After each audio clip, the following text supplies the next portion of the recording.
For more on today's Apple event, as I mentioned, now officially underway with the CEO out there, and shares down about 1/3 as we head into that. Let's bring in Ina Fried, Axios chief technology correspondent, and Tim Higgins, the Wall Street Journal reporter and CNBC contributor. Great to have you both here. Ina, I almost want to ask you like we do for analysts and earnings. What's the whisper number? High, low, 1 terabyte for the phone? What are you hearing?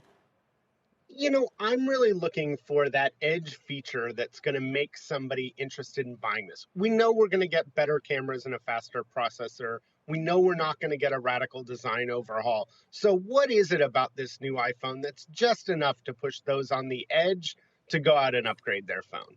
And Tim, this is important because Apple obviously is facing huge supplier pressures. TSMC increasing prices 20%. Don't know how much of that is to Apple specifically, but if they can get people to buy the most expensive phone and that's built in with still having a decent profit margin and all the rest of it, that's the best outcome.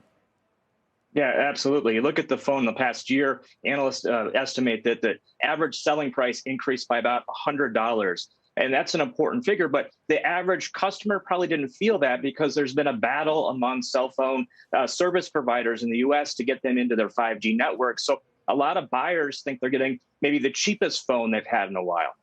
So tell me again, Tim, why they think it could actually be the cheapest and what is going on the carrier side of this where they're still discounting those 5G phones pretty heavily.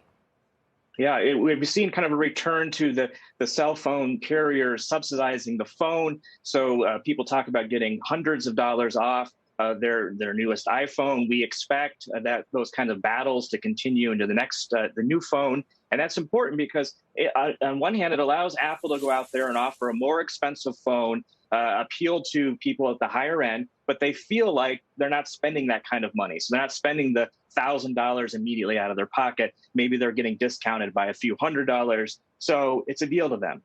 And, what do you think is going to say to people, okay, I do want to upgrade here. I am going to go, for the one with the most features. Is extra storage space, for instance, is that a big incentive? Well, storage space can be nice, especially if you're one of those people who's filling up their iPhone, which many of us are. And don't forget, as the camera gets better and takes more impressive video, that fills up your phone faster. So that's one thing. I'm still looking for a surprise software feature. I still think there needs to be some cool something that really pushes it. But as Tim points out, a lot of this has to do with just how aggressive the carriers are being. And if your phone provider makes it, cheap enough or not expensive enough that you don't notice it, you'll probably go ahead and do it. So I agree that actually as significant as anything that Apple itself does will be the degree to which the carriers are fighting amongst themselves and providing hundreds of dollars in subsidies. That'll probably be what drives the upgrades. How can the carriers afford to give away such subsidies right now when they also have to build out 5G? I mean, don't they need every incremental dollar to plow into those networks to actually attract people to 5G? In a sense, although they're building these 5G networks already, so what they really need most of all is customers onto those networks, and they're making a bet. They're saying, if we can fill these 5G networks, we'll be able to make it up over the long run. And, these cell phone plans, I send a fair amount of money. I'm not, crying a tear for T-Mobile and AT&T and Verizon that they aren't going to be able to make some money off this too. Tim, what would you add to that?